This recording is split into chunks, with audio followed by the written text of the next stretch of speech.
오늘 우리에게 주시는 하나님 말씀은 욥기 2장 1절에서 13절 말씀입니다.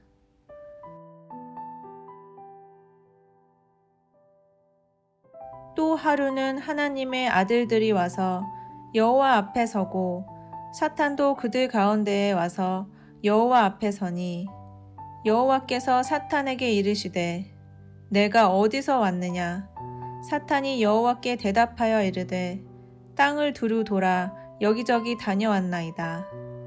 여호와께서 사탄에게 이르시되 내가 내 종 욥을 주의하여 보았느냐?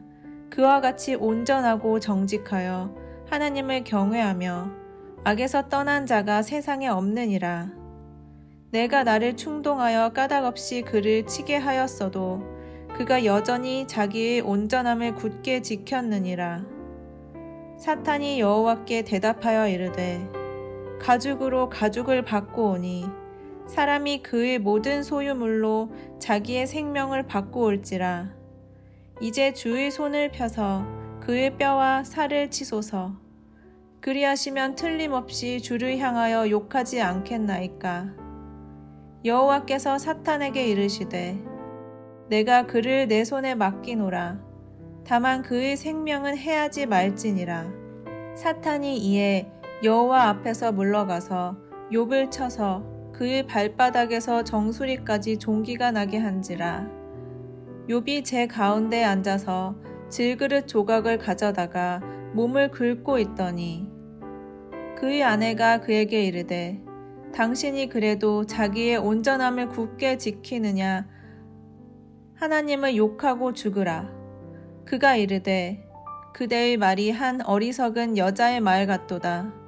우리가 하나님께 복을 받았은즉 화도 받지 아니하겠느냐 하고 이 모든 일에 욥이 입술로 범죄하지 아니하니라. 그때에 욥의 친구 세 사람이 이 모든 재앙이 그에게 내렸다 함을 듣고 각각 자기 지역에서부터 이르렀으니 곧 대만 사람 엘리바스와 수아 사람 빌닷과 나아마 사람 소발이라. 그들이 욥을 위문하고 위로하려 하여 서로 약속하고 오더니 눈을 들어 멀리 보매 그가 욥인 줄 알기 어렵게 되었으므로 그들이 일제히 소리질러 울며 각각 자기의 겉옷을 찢고 하늘을 향하여 티끌을 날려 자기 머리에 뿌리고 밤낮 7일 동안 그와 함께 땅에 앉았으나 욥의 고통이 심함을 보므로 그에게 한마디도 말하는 자가 없었더라.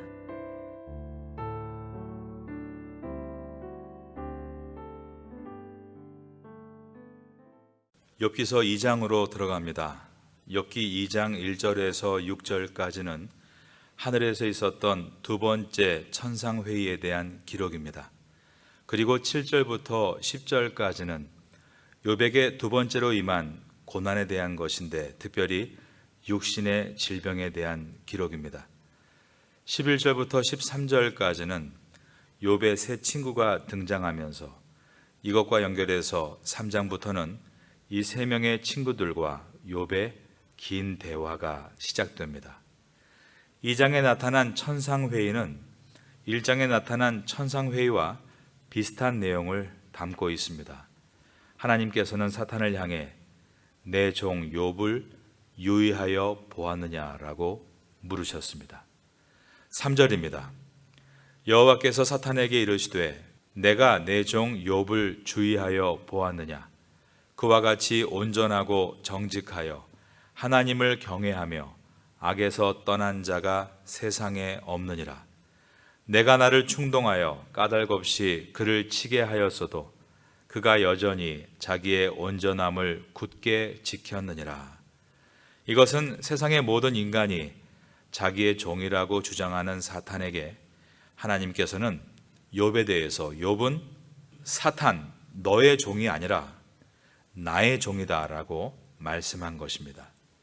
구약 성경을 보시면 하나님께서 내 종이라고 지칭했던 사람들이 몇 사람이 있었습니다. 창세기 26장 24절을 보면 하나님께서 아브라함에 대해 말씀하실 때 내 종 아브라함을 위하여 내가 너와 함께 있어 내게 복을 주어 내 자손으로 번성하게 하리라 하신지라. 이렇게 아브라함을 내 종이라고 하셨습니다. 민수기 12장 7절을 보면 내 종 모세와는 그렇지 아니하니 그는 나의 온 집에 충성됨이라 라고 하시며 모세를 내 종이라고 말씀하셨습니다. 그리고 민수기 14장 24절에서 오직 내 종 갈렙은 그 마음이 그들과 달라서 나를 온전히 쫓았다 이렇게 말씀하고 있습니다.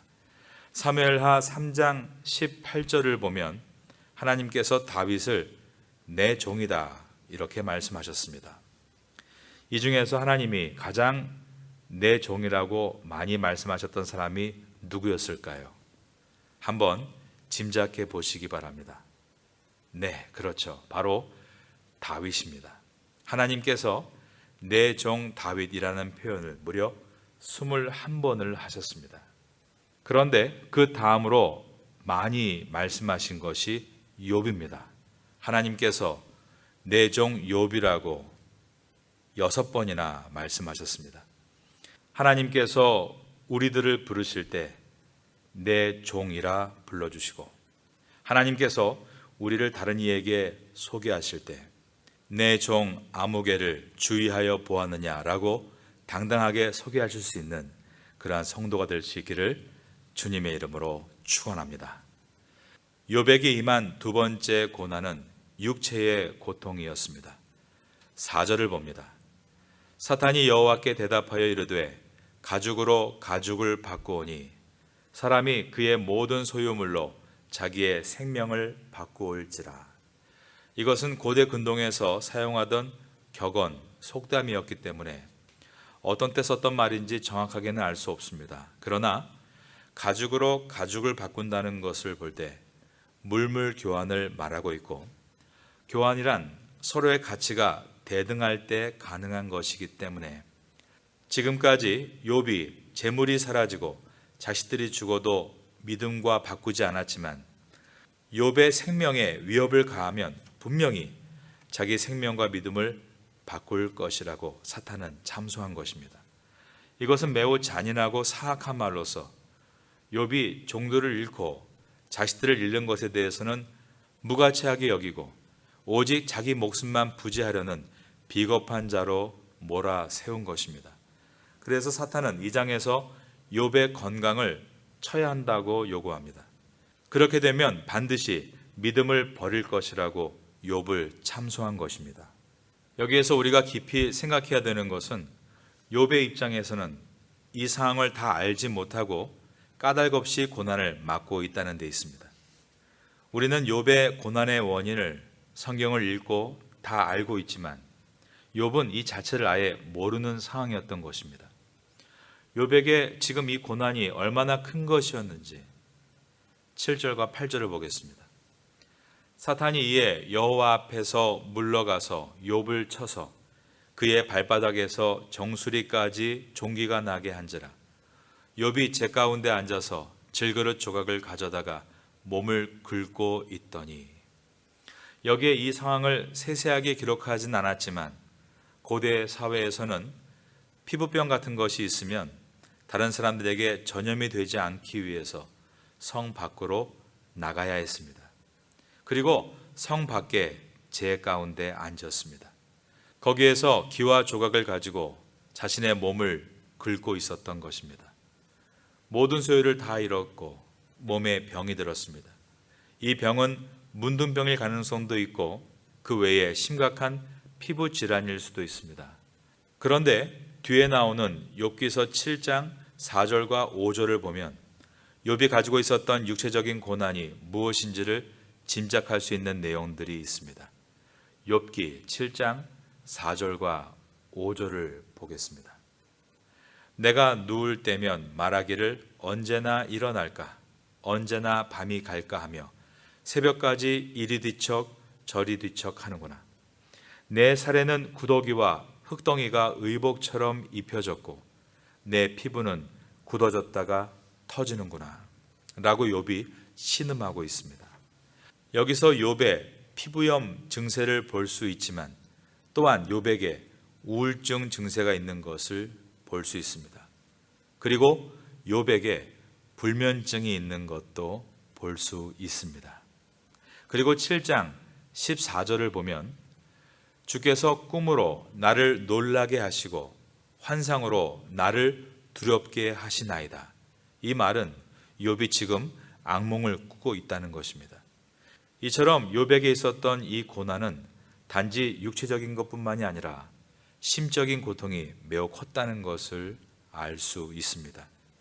또 넘어가서 19장 20절에 보면 내 피부와 살이 뼈에 붙었고 남은 것은 겨우 잇몸뿐이로구나 라고 말하는데, 이것은 욥의 체중이 현격히 감소해서 피부와 살이 뼈에 붙을 정도로 욥의 고통이 극심했음을 보여줍니다. 그리고 30장 30절을 보면 욥은 또 이렇게 말합니다. 나를 덮고 있는 피부는 검어졌고 내 뼈는 열기로 말미암아 탔구나. 욥이 심한 열병 가운데 있었다는 것입니다. 이런 구절들을 통해서 욥이 제 가운데 앉아서 기와를 가져다가 자기의 등을 긁고 있다는 것은 그냥 몸이 간지러운 정도가 아니라 그 육체를 비롯해서 정신적인 고통이 얼마나 컸는가를 보여줍니다. 그런데 욥이 이 고통의 원인을 알지 못하고 까닭 없이 당하고 있었다는 것입니다. 이것을 통해서 우리가 생각해야 하는 것은 우리의 믿음이 모든 고난을 면제시켜 주거나 우리의 믿음이 고난을 경감시켜 주는 것은 아니다라는 것입니다. 어떤 의미에서는 욥이 의로운 사람이었기 때문에 오히려 이러한 고난을 초래한 것으로 욥기서가 비춰질 수 있습니다. 그런데 사실 사탄은 이 땅의 모든 사람들을 시험합니다. 시험을 당하는 것은 똑같습니다. 그런데 다른 점은 시험에 드는 사람이 있고 시험을 이기는 사람이 있는 것입니다.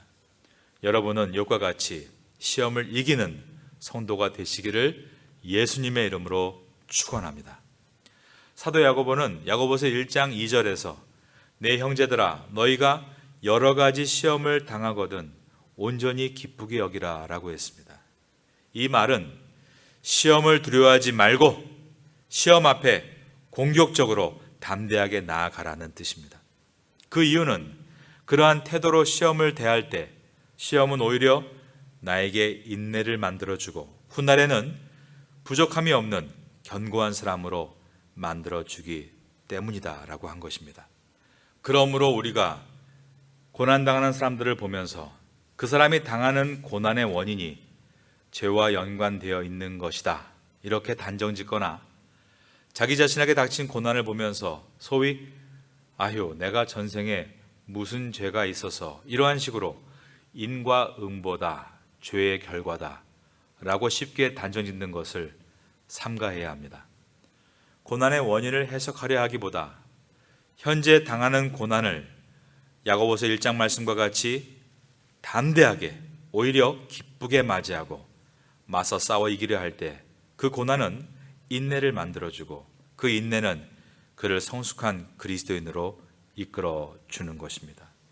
앞으로 올 고난을 미리 걱정하고 두려워하는 사람이 아니라 앞으로 올 고난을 어떠한 태도로 대할 것인가를 생각하고 준비하시는 우리 모두가 될 수 있기를 주님의 이름으로 축원합니다. 욥기서의 주제는 무엇인가? 욥기서의 주제는 성도의 고난이 주제가 아닙니다. 성도의 신앙이 주제입니다. 욥기서에서 다루는 가장 중요한 내용은 어떻게 고난받은 사람이 고난에서 벗어나 회복될 것인가에 있는 것이 아니라 고난을 통해서 어떻게 하나님과의 관계가 더 깊어질 수 있는가에 초점이 있습니다. 그래서 욥기서가 42장으로 마감될 때까지 욥과 하나님의 관계가 어떻게 더 깊은 관계로 발전되어 가는가, 때로는 정체되어 있는 것 같기도 하고 때로는 그 관계가 위태로워 보일 때도 있을 것입니다. 그렇지만 결과적으로는 그 관계가 더 온전하고 더 탄탄한 관계로 발전되어 가는 것을 우리는 욥기서를 통해서 보게 될 것입니다. 욥기서 전체를 묵상과 기도로 지나가면서 우리 모두도 하나님과의 관계가 더 돈독해지고 진정한 동행의 관계로 아름답게 나아갈 수 있게 되기를 다시 한번 주님의 이름으로 축원합니다. 2장 12절을 보겠습니다. 눈을 들어 멀리 보매 그가 욥인 줄 알기 어렵게 되었으므로 그들이 일제히 소리질러 울며 각각 자기의 겉옷을 찢고 하늘을 향하여 티끌을 날려 자기 머리에 뿌리고. 세 명의 친구들이 멀리서 오는데 욥인 줄 알아보기 어려웠다라고 기록하고 있습니다.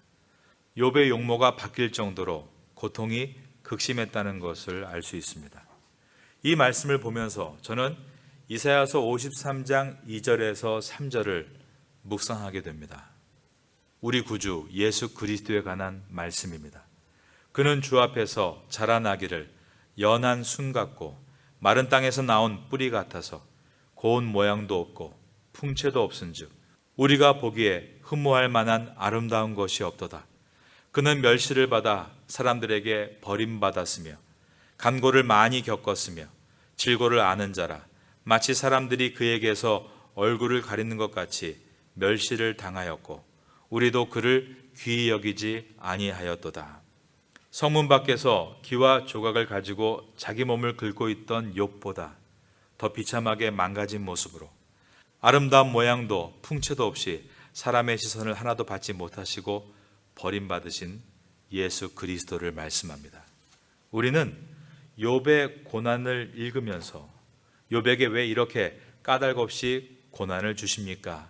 이것을 적용해서 왜 나에게 이렇게 까닭 없는 고난을 주십니까? 라고 묻지만 사실 이 질문은 더 나아가서 왜 하나님의 아들 예수 그리스도께서 까닭 없이 고난을 당하셨습니까? 라고 물을 수 있어야 하는 것입니다.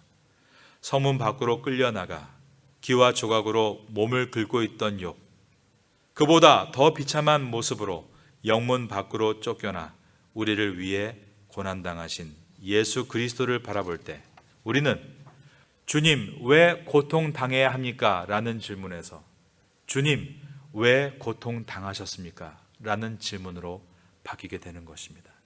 이것이 바로 우리가 겪는 고난의 유익입니다.